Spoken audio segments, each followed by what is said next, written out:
I pulled into family dinner in a $50,000 luxury car. First thing I've ever bought just for me.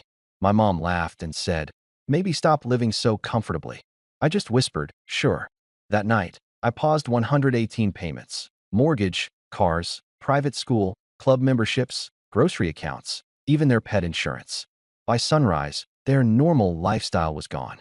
My name is Jensen, 36, oldest son, general surgeon with a trauma focus.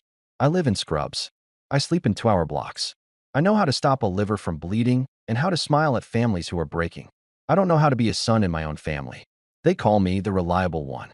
Translation, the wallet. Sunday night, I pulled into my mother's driveway in a used luxury sedan I'd saved for 3 years to buy. Nothing wild. 50 grand, 5-year-old model, low miles. It wasn't even flashy. It was the first thing I'd bought that wasn't for them. The porch light buzzed. My mother, Marla, stood outside with a dish towel on her shoulder like a flag. My brother Nate was in the doorway, scrolling. My sister Tasha leaned on the rail, whispering into her phone. I killed the engine and felt something like pride rise in my chest. Small, fragile, new car. Mom called, loud enough for the neighbors. "It's used," I said. "Finally traded in the Civic." Nate whistled. "Dr. Moneybags." Tasha's eyes slid over the hood, unimpressed. "Hope you can still swing Harper's tuition next month." They increased the lab fee again. Inside, the table was set. Roast chicken, potatoes, salad in the same cracked bowl we'd had since I was 10. The family group chat had said casual dinner, which in our house always meant a performance. As I sat, Mom laughed and tapped my wrist like it was a joke between us. "Maybe stop living so comfortably, huh?" She glanced at the car through the window. "We don't all have hospital pay." I felt heat in my ears. "It's not." She kept going. "Just saying. Priorities. Your father's mortgage payment bumped up with escrow, and the club dues hit on the 1st. You know how these things pile up." Nate grinned. "And my Jeep needs tires." "Safety, bro." "Harper's robotics camp," Tasha added. "You promised." The words didn't pile up. They stacked like bricks. Same rhythm as always. Smile. Nod. Swallow. Hey. I looked at my plate. My hands were still. In the OR, my hands never shake. Here, they felt far away, like they belonged to someone else. Mom poured herself wine and hovered the bottle over my glass, then thought better of it. "You're on call, right?" "Off tonight," I said. "Oh." She gave a small nod. "Nice. Then you can help me look at the pet insurance thing after dessert." They changed portals. Nate snapped his fingers. "Bank transfers too." My login's locked again. "Just fix it, man." They were smiling. It was normal to them. It was love, they'd say. Families help. I heard my voice come out quiet. Sure. No one noticed the way I said it. No one noticed me go still after that. The conversation moved on. Football. Allergies. A neighbor's fence. My phone buzzed in my pocket. A resident updating a post-op note. I muted it. I chewed dry chicken. I stared at the smudge on the window where the car's reflection sat, dim and ordinary. Mom's laugh floated over the table again. "Stop living so comfortably," she'd said. And something inside me finally stopped. I became a surgeon the long way. Community college. State school. Night shifts. Scholarships stapled to loans. When Dad got sick the first time, mild stroke, full recovery, I took extra shifts to cover the gap in their income. It was temporary, they said, just until insurance settled. Temporary lasted 11 years. It started with the mortgage. Just 2 months, Mom had texted. Then Dad's hours got cut permanently. The bank threatened fees. I set up autopay so she wouldn't panic every Friday. Then Nate's car. "He needs reliable wheels to get to work," Mom said. He quit that job a month later. The payment stayed. Then Tasha's divorce. I covered the retainer for a lawyer because her ex was bad news. Then Harper's preschool. "Only until she gets a scholarship," they said. The scholarship didn't happen, but the private school did. "She's gifted," Mom said. "She needs the right environment." I added the tuition to my spreadsheet. The spreadsheet was my second heart. Color-coded tabs, mortgage, cars, utilities, phones, internet, groceries, club memberships. Yes, plural. Dad needed the golf. Mom needed the pool. Pet insurance for 2 elderly rescue dogs who were somehow always emergencies. 3 streaming services, which Mom called news access. 4 grocery accounts with family permissions so they could walk out on credit. I learned the passwords, the portals, the billing cycles. It was easier than arguing. Arguing cost time I didn't have. Hospital nights bled into mornings. I catnapped in call rooms and woke to bank alerts. I scrubbed in and thought about due dates. I ate protein bars standing at a nurse's station while my phone pinged. Mom, printer ink. Put it on the Staples card? Ours declined again. Nate, ticket. Can you Venmo? I'll pay you back Friday. He never did on Friday. Tasha, swim lessons just doubled. Can you believe it? You said you'd support Harper's activities. At first, I told myself I was doing what a good son does. We didn't grow up with much. Dad taught us that family means you don't let anyone drown. Mom taught us to smile while you do it. Then the tone changed. Jensen, you're a surgeon, Mom would say, with that light laugh that warned a list was coming. This is nothing for you. If I hesitated, she'd switch scripts. I carried you for 9 months. You wouldn't be here without me. Nate added noise. You're single. No kids. Your money is practically extra. Tasha learned how to whisper. Harper will be devastated if she has to leave school. I tried boundaries. Small ones. Me. Hey, can we pause the club? No one's using it. Mom. So you're punishing us for aging? Me. Nate. You need to call the bank yourself. Nate. I'm working on my mental health. You want me stressed? Me. Tash. Let's compare schools. Tasha. Why do you hate that my daughter thrives? I'm good with bodies. Not with this. 2 years ago, I got promoted to attending. The congratulations dinner at Mom's house turned into a budget meeting. Dad raised a toast. To our son, Dr. Jensen. Everyone clapped. Mom passed me an envelope. While you're here, can you sign these? The mortgage refinance needs your W-2. I signed. I told myself I was helping them get a better rate. I told myself I was the only one who could. Every time I thought about cutting the cord, something urgent happened. Dad's second scare. Nate's suspension, which wasn't his fault if you listened to him. Tasha's ex showing up at the school pickup line. I paid. I told myself money was the easy fix. It was proof I cared even when I missed birthdays and school plays because of the OR. Then the asks got petty. We're switching to organic produce. Put the bigger plan on the grocery account. The dog needs acupuncture. The club added a wine locker. Dad deserves it after everything. When I said no, the air went thin. Mom would tilt her chin. I hope you're not becoming selfish. Nate would send a screenshot of his bank balance at 3 a.m. Look what you're making me do, man. Tasha would cry quietly on the phone. You're lucky you get to be a surgeon. You don't know what it's like to be a single mom. Why won't you help family? In between surgeries, I would open my spreadsheet and try to find fat to trim. There was none. I cut my own gym membership. I stopped streaming anything that wasn't the hospital's CME videos. My apartment furniture was still Craigslist. My vacation was a nap on my couch with the blinds down. Luxury car. Mom had laughed when she saw it. She didn't know I'd run the numbers for a year. That I'd driven the Civic until it wheezed like a dying accordion. That the car was safer for long night drives home when my eyes burned and my shoulders shook. They didn't ask how I was. They asked where the login was. One small moment snapped it into focus. Last month, after a 16-hour trauma day, I arrived at Mom's to find a package on the step. Monogrammed towels with the club's logo. Inside, the dogs wore little bandanas that matched. A bill sat on the counter with a yellow sticky note in Mom's handwriting. Can you handle? EXO. That night, in the dark, I scrolled through my own bank app. I counted repeating debits. 118 entries across all accounts, all months. Some small, some heavy, all invisible to them. I thought about the oath I took. I thought about what care means. I thought about how my hands never shake in the trauma bay, but they trembled holding my phone. At dinner tonight, when Mom laughed and said, maybe stop living so comfortably, the last thread gave. I didn't argue. I just said, sure. The kitchen got loud again. Nate's story about a coworker, Tasha's update about school drop-off politics, Mom's commentary on everyone's choices as if she were the foreman of a very busy factory. I cleared plates. I stacked them how she likes them. I scrubbed her roasting pan while she scrolled on her iPad at the table and called me from 10 feet away. Jensen, remind me, what's the password to the mortgage portal? Nate's birthday with an exclamation, I said, then corrected myself. No, we changed it last month after the lock. I texted her the login details privately. She typed, you're a lifesaver. Nate leaned on the counter. My tires, man. The quote's in my email. They need authorization. Forward it, I said. Tasha stood in the doorway, Harper tugging her sleeve. Robotics camp email bounced. Your card must be at its limit. Can you update it? I dried my hands. I turned and looked at them. Not like a son wanting approval. Like a surgeon making a decision he can't unmake. I'm going to pause some things, I said. Mom's head snapped up. Pause what? Payments. Autopays. Transfers. All of it. I can't do 118 lines by myself anymore. Silence. Then a scoff. You're being dramatic, she said. You're tired. We'll talk next week. Nate laughed, like I'd told a joke. Yeah, okay. Tasha's eyes widened. You promised, Jensen. I nodded. I did. For a long time.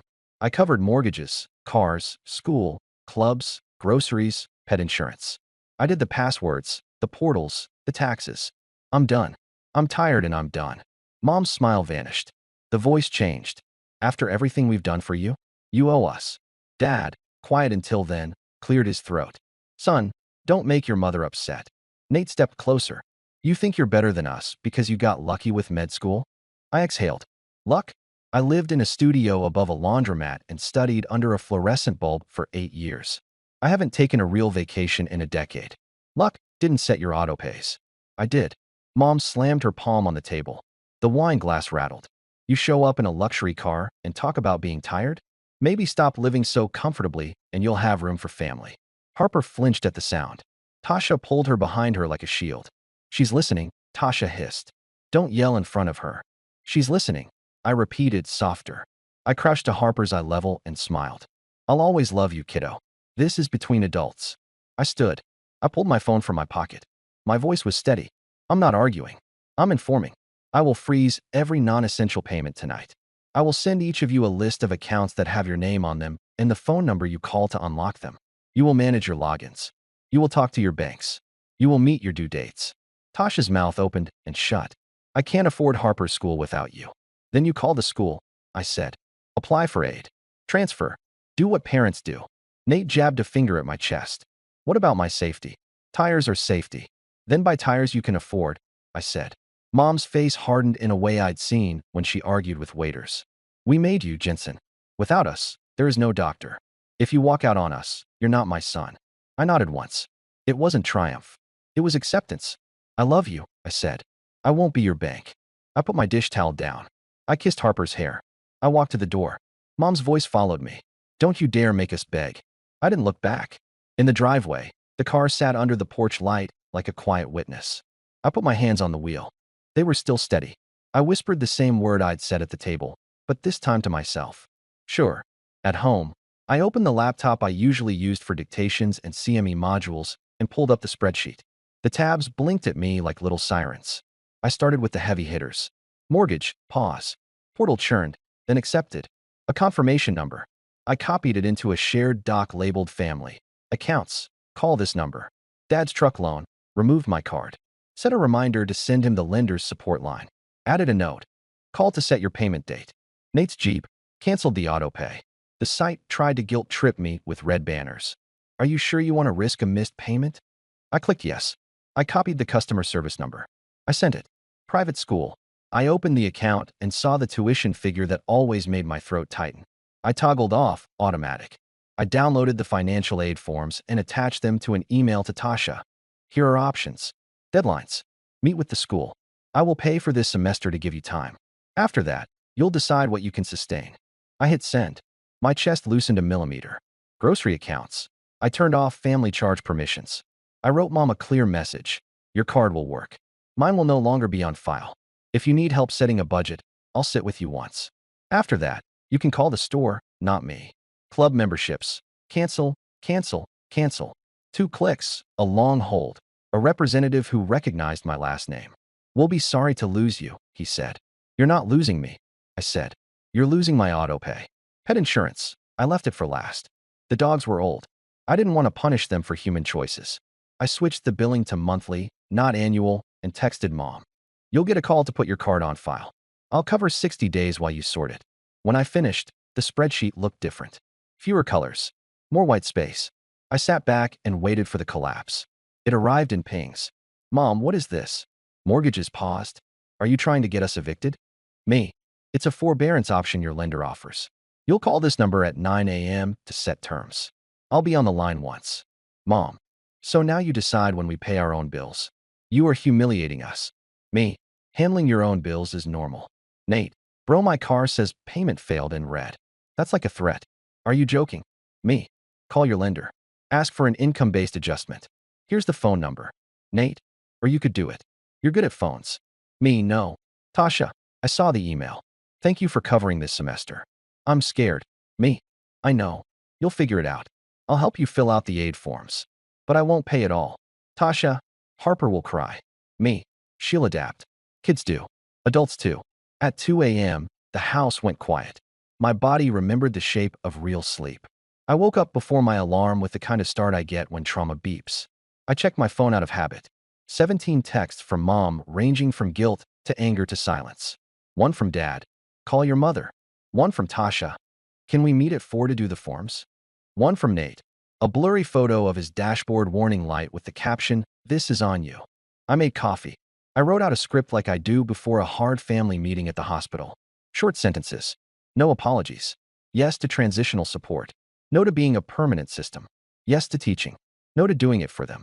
At 9 a.m., I called the mortgage lender and three-wayed Mom. She answered on the third ring, voice flat. While we waited for a rep, she said, "I cannot believe you'd put us through this."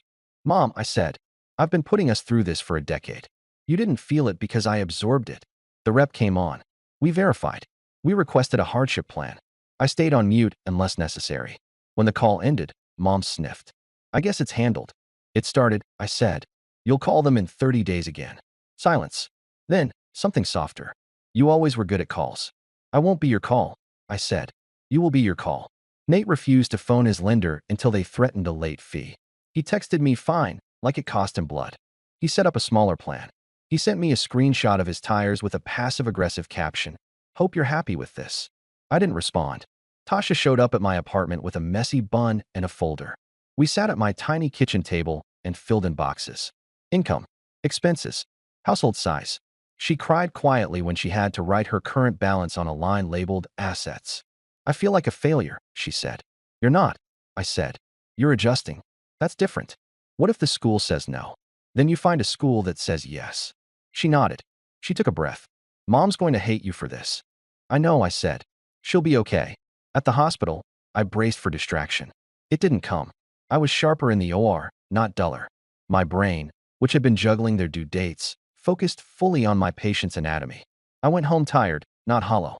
I cooked eggs in a pan that was mine, ate them on a plate that was mine, turned on a lamp that was mine.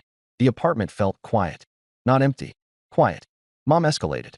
Group chat blasts. Jensen stopped paying for his family. Aunts chimed in with clucks.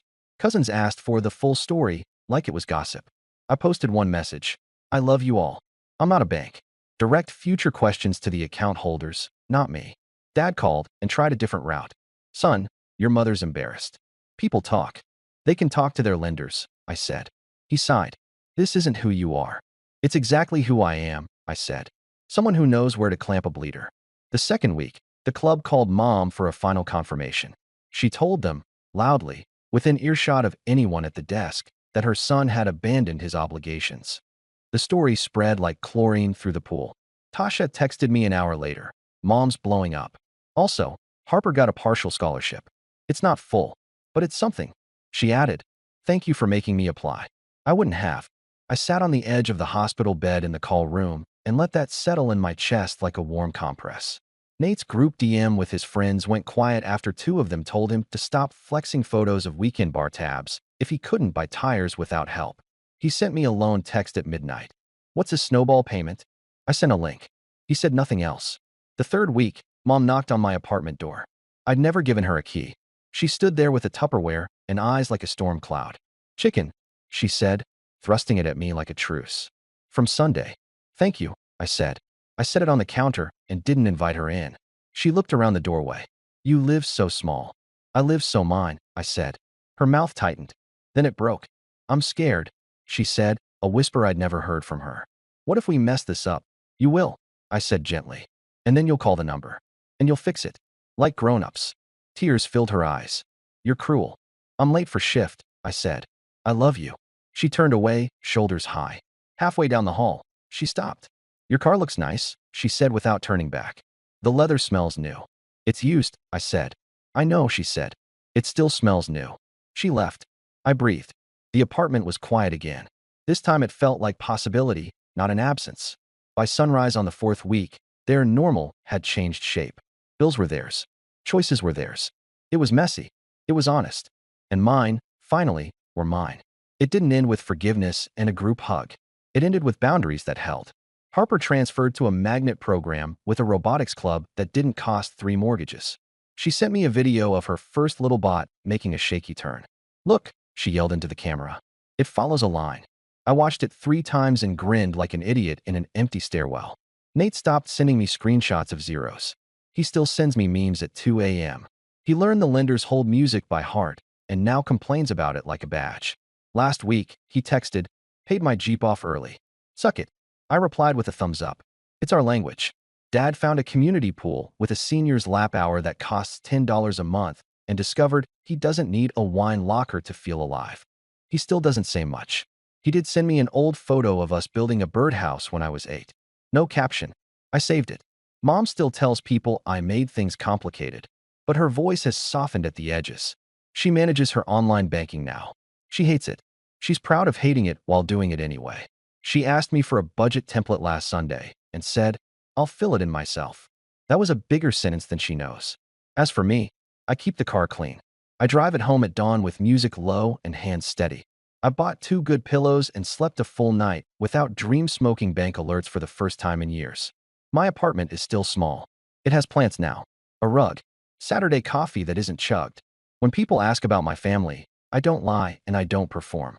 I say, we're learning how to be a family that doesn't run on my debit card. If they wince, that's theirs. I'm done smoothing the edges so no one gets cut by the truth. The moral isn't that money ruins people. Money just revealed the system we'd built. Me as the fuel, them as the engine. Engines stop without fuel. They also get redesigned. If you're reading this and you're the reliable one, I'm not here to shame your giving. I'm here to tell you that giving without boundary isn't love. It's erasure. You vanish one autopay at a time until the only proof that you exist is a line item called ginseng. I don't vanish now. My mother once laughed and said, "Maybe stop living so comfortably." I did. I stopped living so comfortably for them. I started living honestly for me. I still pick up the phone when it's a true emergency. A fall, a fever, a surgery consent. I'll show up for those. I'll sit in the ER and hold a hand as kin, not as currency. Everything else, I make one call. To myself. Sure, I say, but only if it's mine to carry.